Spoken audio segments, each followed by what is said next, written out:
This video covers the installation and configuration of the SmokeSight wireless alarm. SS10LNAN. Once you have determined your smoke alarm locations, fix the mounting base using 8-gauge or 4mm countersunk screws and suitable anchors. For plaster, we recommend screw anchors, while for masonry, use plug anchors. Next, turn on the smoke alarm using the slide switch. The dip switches configure the major features. Switch 1 controls the wireless interconnect feature, while switch 2 controls the auto test feature. Both of these features are enabled by default. Before commencing the wireless setup, place all of your smoke alarms and their batteries on a table. Insert the AA batteries, both in the same direction, into the option bay of the first smoke alarm. The alarm will enter build radio network, listening mode. It will listen for a SmokeSight network in build radio network mode for 30 seconds.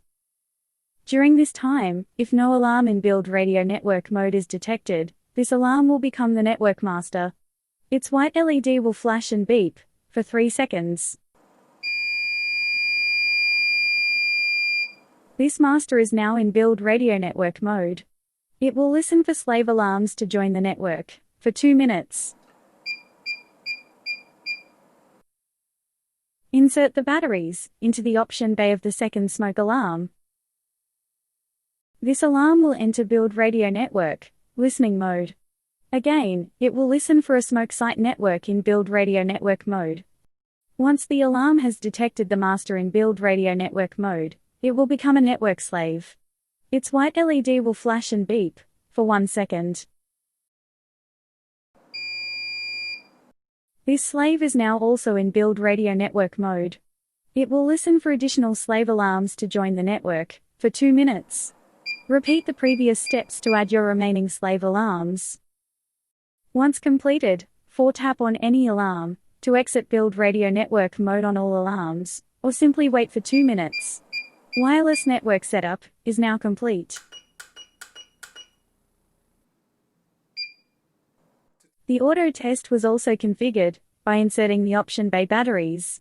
By default, the auto test will activate in 2 weeks from the date and time of power up. You can change this though. Note that to pass auto test, the alarm must be attached to the installed mounting base.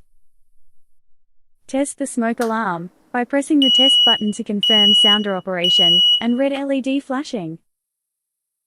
Test the interconnect by pressing the test button on one alarm to confirm sounder operation on the other network alarms. To help you locate the originating alarm, only its red LED will flash. That completes the configuration of the SmokeSight alarm. Make sure you subscribe to the Red Busbar channel and activate the notification bell. For more information, please visit smokesight.com.